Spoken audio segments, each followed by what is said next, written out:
Hello and welcome to this webinar.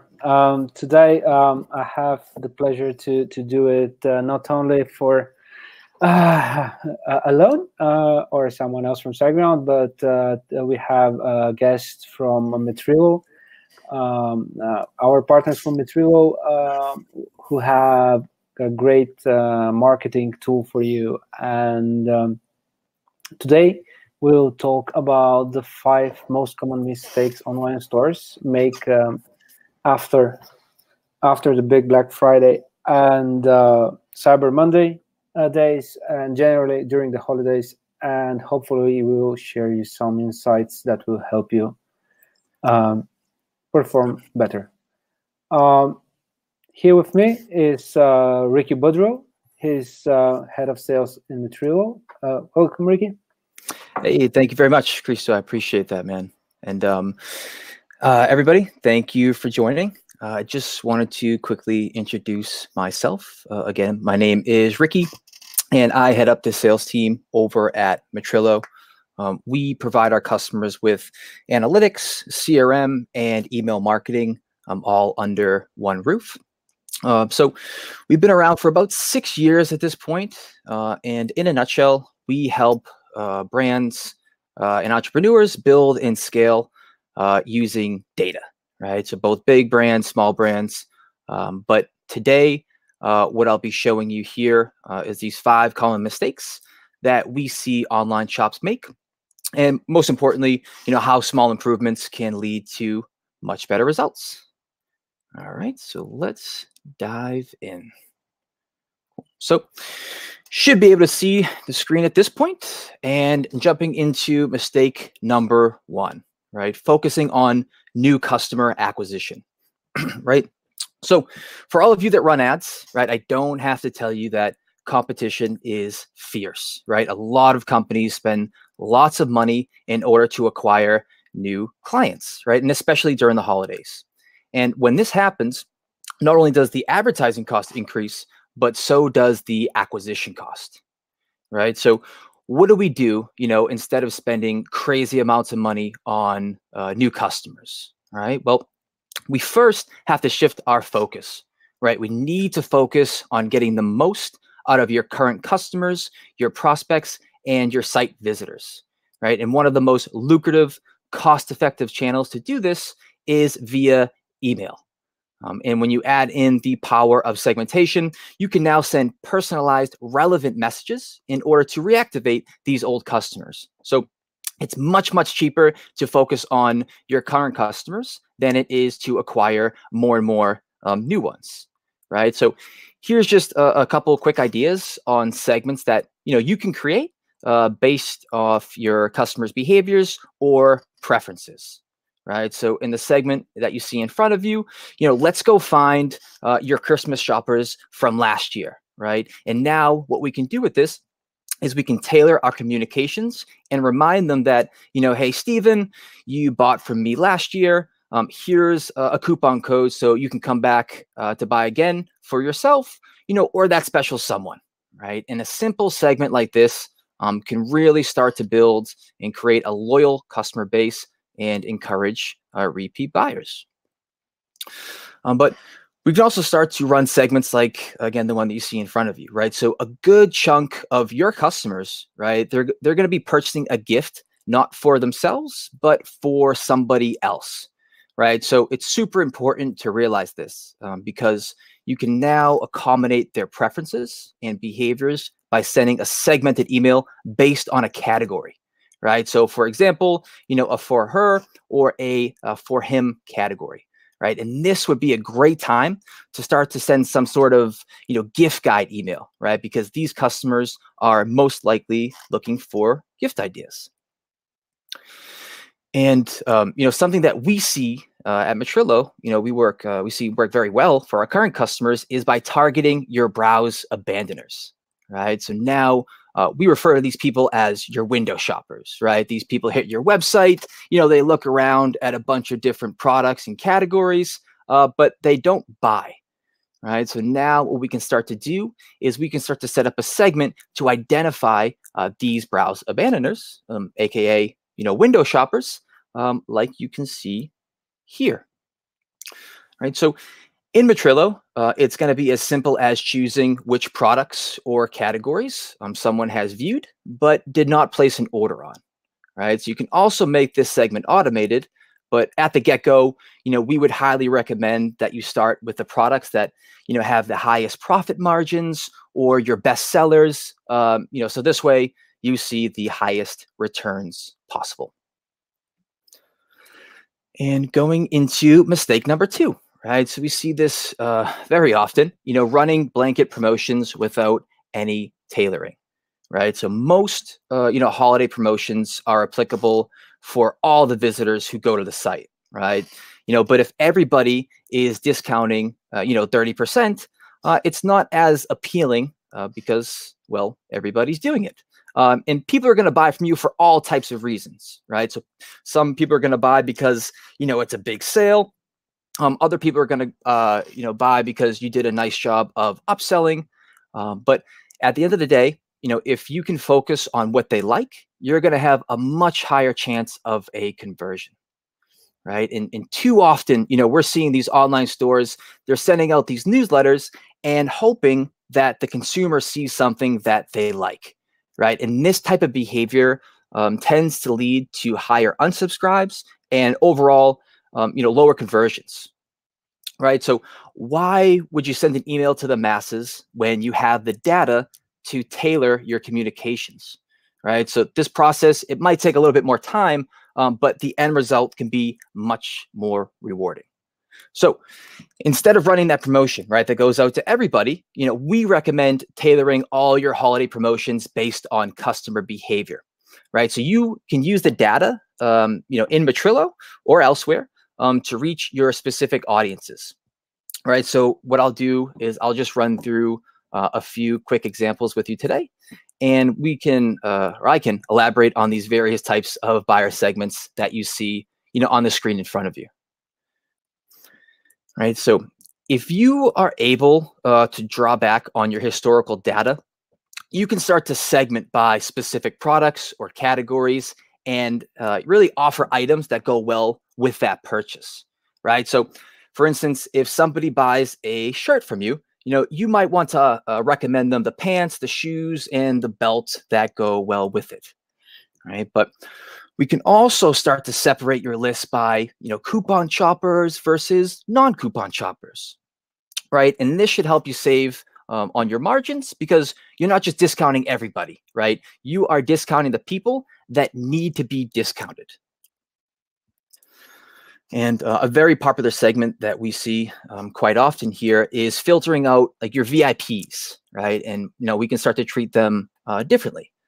So let's go find everybody, in your database that has spent over 300 and has ordered more than twice, right? And now what you can do is you can start to send some special messaging to these folks, right? And if you wanted to take this a step further, right, you can actually download this list to a CSV. You can upload it to Facebook, and you can create a lookalike audience based on your VIP customers, right? So this will put ads in front of like-minded people. But please, just check with your local privacy policy requirements just before you do this. And going into mistake number 3, right? Not using coupon codes to their full potential. All right, so it's no surprise, right? It's a big discount season, and a lot of stores generate coupon codes for the holidays. They send them out, and that is it, right? It's often being treated as a one-time sale, but there's much more opportunity to be had, right? So in the screenshot in front of you, right, you can see that Google Analytics makes it very easy to track the revenue coming from each coupon, but you can't do much else. Right. So what's the problem with that? Right. Well, discounts can certainly impact the bottom line. And if you use influencers in your business, that can be a large investment as well. So this is why we don't want, one-time sales. Right. It's important to understand the effects that coupons have after that one sale. Right. Did that coupon encourage repeat buyers? Did it build brand loyalty?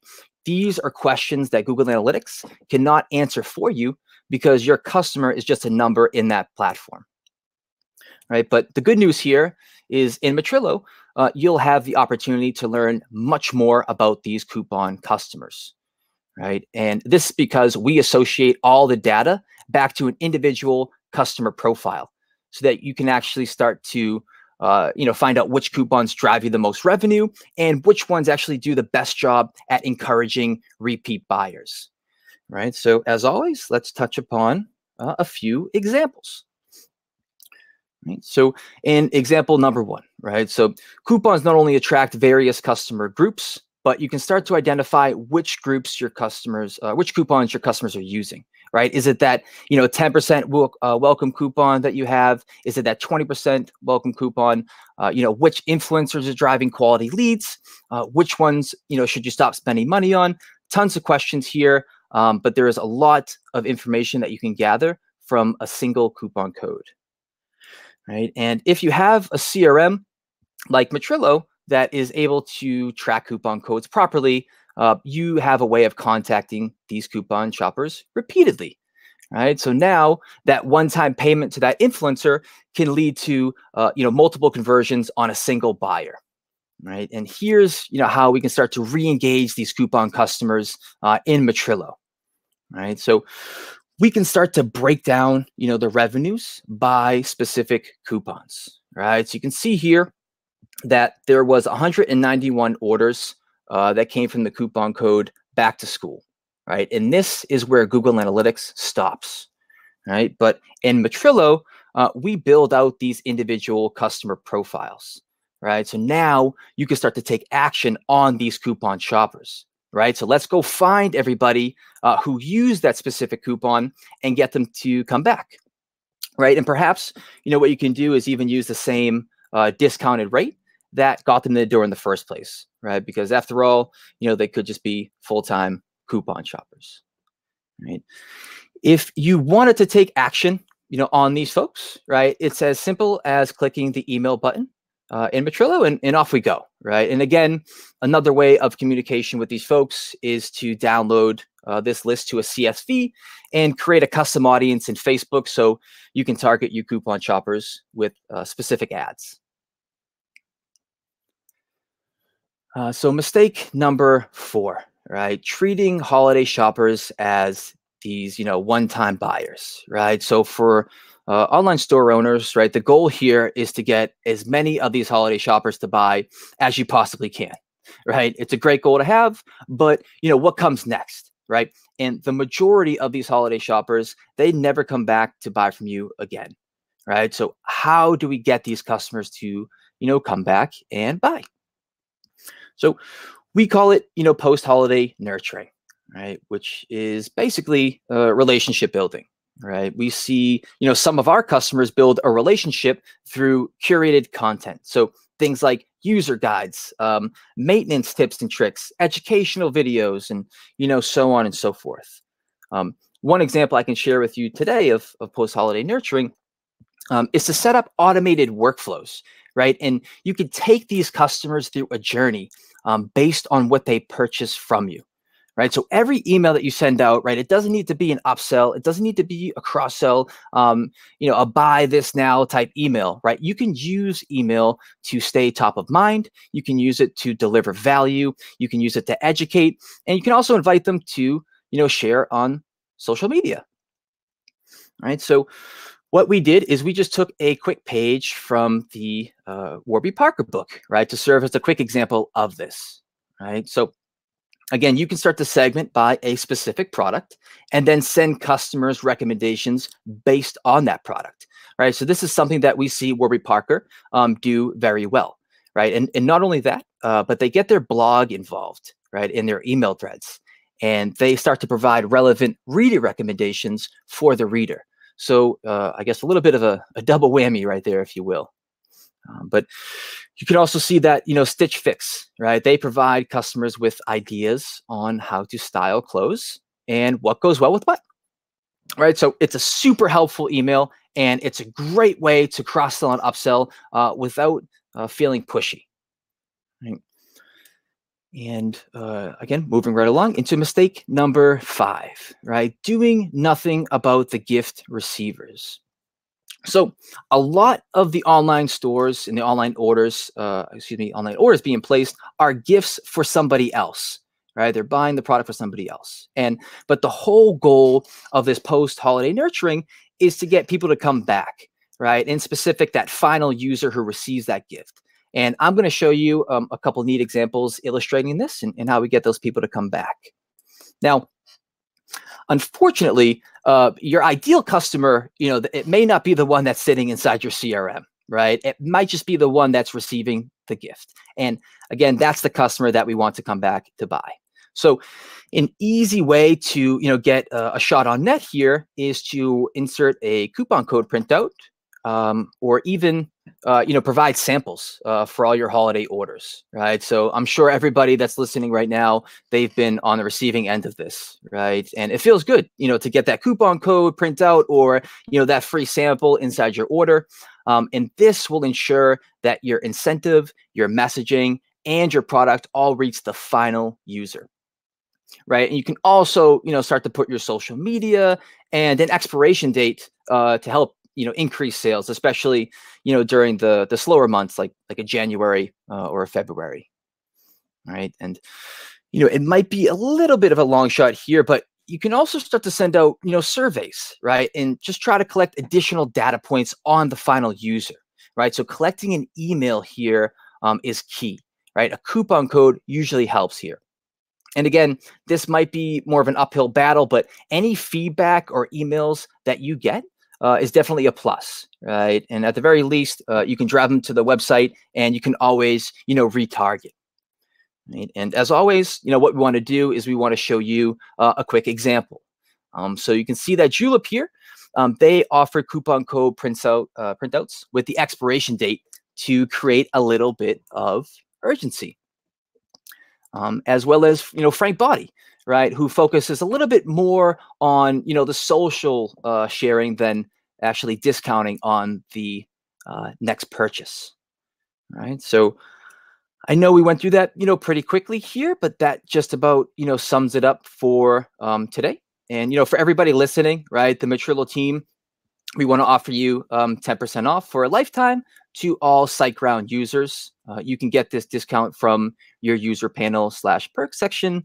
If you have any questions for me at all, please feel free to reach out to me at Ricky@Metrilo.com. I definitely had a lot of fun today. Thank you, SiteGround, for having me, and best of luck for all you store owners this holiday season. Thank you, Ricky. Let's quickly close the presentation and hit the questions. All right, yeah, let's do it. I think that will be the most fun part of it. All right, before I go through the questions that our visitors shared, I got something to ask. You're mentioning segmentation and user profiling, etc., etc. What if I haven't used Metrilo before? What if I have an online store with a customer base, but do I need to wait to collect historical data, or can I use the user that I already have? Yeah, so the best part about it is our integrations are, for the most part, pre-built, right? WooCommerce, Magento. And once you integrate, it should take you about 10 minutes, no technical team members needed. And we'll actually pull in all your historical data since you started the store, right? So at any time, whether it be the holidays or after, you can always draw back on your historical data. Oh, that's really nice. So you can start doing whatever you're doing right away and don't have to wait for something. Exactly. Yep. Okay. We have a question from Maureen. I hope I'm pronouncing this right. Her question is, what if you're just starting out, you don't have a customer base, so you don't have a lot of email addresses? I would say to, shift your focus on, maybe the acquisition at that point as an early business, right? But the good part here, and I guess just to relay this to, Metrilo, is we're all about nurturing, right? So you're spending a ton of money on acquiring all these new customers, right? Which is great. But I think it's going to be super important to nurture these customers after you do get them in the door, right? And this can be through, again, the segmentation, the email automation, the retargeting. It doesn't matter if you're a small business or a big business. You definitely want to nurture every single lead that comes through the door. And you want to save those emails. Pardon? And you want to save those emails. Yeah, definitely. Yes, you want the emails. Yes, that's definitely key here. And I guess the unique identifier for a lot of these people, and definitely, again, a cost-effective, lucrative channel for a lot of the businesses that are on Metrilo. Okay. Another question that we have is, why do you think people do these mistakes that you have pinpointed? Why they keep repeating and occurring again and again? And which one do you see happening most often? I just think the focus for a lot of the online stores, that I have the opportunity of speaking with, they're just focusing on acquisition as opposed to getting the most, out of the current database that, they've already built, right? So, at the same time, it could be maybe the lack of tools in your tech stack, but again, especially during the Black Friday, Cyber Monday, the holiday season, business owners are, just super busy, right? Tons of things to tackle on the checklist here, and, mistakes are going to be made, to answer, maybe the second part of that question there, which one do I see happening most often? I would probably say when most of the businesses, like, they run, those online, those promotions, to everybody, right? The newsletter just goes out to everybody. They don't tailor it, right? So those old methods of like a batch and blast email without, any segmentation, they just don't really work anymore from, what we see, right? And if they work for you, great. Most customers, they don't, because it typically leads to, again, higher unsubscribes, lower click-throughs, lower opens. But if you start to segment out your database, right, and start to treat people differently, depending on their behavior, their preferences, you're most likely going to see higher revenues. You're going to see higher opens, higher conversions, and so it's definitely worth, I guess, putting in the extra time to start to tailor your messages to your database. Do you think that adding the sense of urgency is still such a powerful tool in the hands of a marketer? Especially around Black Friday, Cyber Monday. We've seen companies started their Black Friday promotions a week before, extending it after. How would you comment on that? I mean, I personally, I just think at the end of the day, mostly everything's worth a shot, right? So if you're able to measure coupon codes properly, you'll be able to get the data in order to make that decision, right? Are coupon codes worth it? Are they not? Which one's best for your business? But yeah, I would definitely say to at least test it, measure it, and go from there. And that's the point of using something like Metrilo, right? Just to do these things based on numbers, based on actual data, not just assuming that something will work or not. Exactly. We're all about data-driven decisions, if you will. That's really, I think that's really nice, and a lot of people will appreciate it and should rely more on data than on assumptions, because it's really, really funny to see what kind of options flow around. Another interesting trend is a lot of even big companies, especially around the whole Black Friday craze, tend to opt out from participating in it, saying that, hey, we're not participating in Black Friday, and some of them get a lot of media attention for doing that. How do you think about such an approach? I mean, I've definitely been, on a bunch of calls here where some brands just refuse to discount. Maybe it hurts their brand image. Maybe there's another reason for it. And I would say that it's totally okay, right, to not discount on Black Friday, Cyber Monday if you're seeing the returns that you want, right? If you're not, again, maybe discounting to like specific customer groups will help here, as opposed to, again, to discounting to everybody, right? So if you're seeing results, why break something that's broken or that's not broken? But if you're not, then maybe giving the coupon codes a shot to specific parts of your database, might be worth it, right? That's cool. We have a question from Gertina. I hope I'm saying this right again. You advise not to push people for more sales. It's mostly about keeping them as a customers, right? I wouldn't say not to push them to not get more sales. I would say just to nurture these people, right? So you get them in the door, they buy your product, right? So they know about your brand. You've already spent money on them. And it's just much, much cheaper to squeeze the most that you can out of the current database that you've built than it is to acquire these new customers. So there's plenty of ways to do this, right? You can, nurture not through just email automation, but, tips and tricks, and just stay, again, top of mind with your current customers, right? You just don't want to forget about them. We see it happen all the time. But, fortunately, if you can draw back on historical data, it's not too late. You can start to nurture these customers and just really get them to come back and buy. Yeah, that's a great answer. And sort of naturally going to another question, it sort of popped up in the chat, not really as a question, but okay, now Black Friday is over, Cyber Monday is over. You said in a number of occasions about that it's super important to keep nurturing the relationship with your customers. What now? How to continue to, what would you say to best practices to continue nurturing that connection, doing more even after Cyber Monday is off?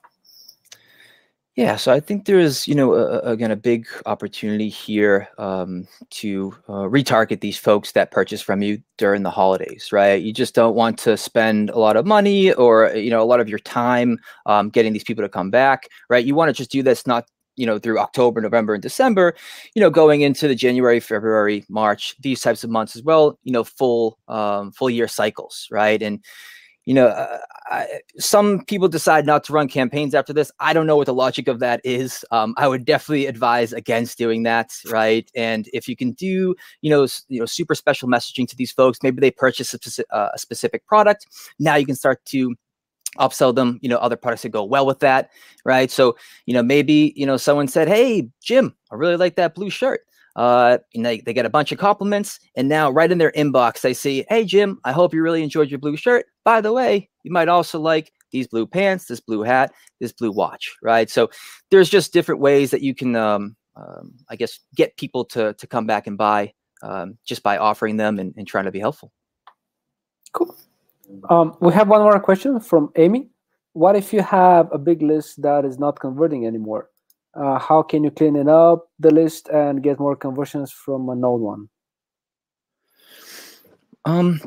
Yeah, so I would definitely, focus on your email list and, tell you to clean that up prior to sending it out, right? So if you're just doing these general batch and blast emails to, hundreds, thousands of people, and, you get, you're going to get high unsubscribes, high spam reports, things like that. So going back to like what this whole, I guess, webinar is about here is treating people differently. And that goes in tune with email deliverability. So if you have a massive list of emails, what I would recommend here is, go find everybody that hasn't ordered from you in the past year or two, maybe hasn't opened up an email in the past 6 to 12 months, and just get rid of them, right? The only thing they're doing is impacting your deliverability, which in turn is going to impact the other people that really enjoy your emails because they'll be going to spam. So I would definitely recommend keeping your list clean and again, segmenting and sending personalized, relevant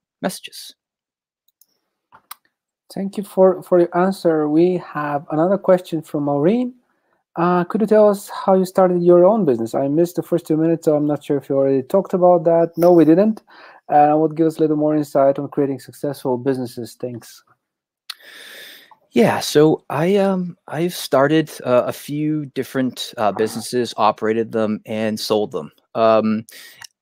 At this point, what I'm really looking for is something that's direct to consumer, right? The way I see it, that's the way that the world's going, right? And you can see the big brands like Procter & Gamble, the Nikes focusing on, direct to consumer. So if you can, find a product that's, replenishable good, that's a plus, right? So things like, the coffees, the pet foods, the cannabis, things like that nature, you can always get them to come back to buy over and over again. So I would definitely look down, that path. But also just, having fun with it, right? So I made a couple mistakes in my career where I started businesses that, you know, there was a market for it, but I didn't really care about the industry, right? So over time, you kind of just get lazy. You don't want to do it anymore. So definitely pick something that, you know, day to day, you can dive in, you can have some fun, and you know, the money will come. I think that's a great answer. You definitely have to love what you're doing, otherwise it becomes so tedious. So too. Yeah, for sure. Yeah. For sure. I never love how you guys at Metrilo really like what you're doing, and when you and Murray speak about segmentation, you can see the enthusiasm in your eyes about doing that. Yeah, I get excited for sure. That's for sure. Okay, let's have one final question, and we can wrap it up. I think we've had a half an hour break, pretty sharp. I have one last questions. Any ideas, any suggestions now that the Christmas and New Year's holidays are coming? How would you approach that? Yeah, I mean, so I would probably draw back to this webinar, right? I shared, maybe the 5 common mistakes here, and after this, hopefully this helped at least one person that was listening today. But again, maybe shifting your focus away from the new customer acquisition and focusing on your current database that has purchased from you on Black Friday, Cyber Monday, right? Stop running those blanket promotions that go out to everybody, right? Start sending relevant, personalized messages. If you have coupon codes, the influencers, things like that going on, start to measure that. Is it effective? Does it encourage repeat buyers? And really just these data points will just make for more revenues, right? Your customers will appreciate it. You'll see the results, and definitely, I think that's the way to go. Well, thank you very much. I think we have answered all the questions that our customers have, our viewers have asked, and even before the webinar. So I would say let's wrap it up. Once again, thank you very much for joining this webinar, for presenting it, and I think that it was really useful. Once again, there will be a recording of it available right after we finish, and we will later publish a blog post with it, and we will share it on social media. So thank you, Ricky, about doing this, and I hope we're gonna do a lot more things for our e-commerce users here. Same here. Thank you, everybody, for listening. And again, any questions, Ricky@Metrilo.com. Bye all. I'll see ya.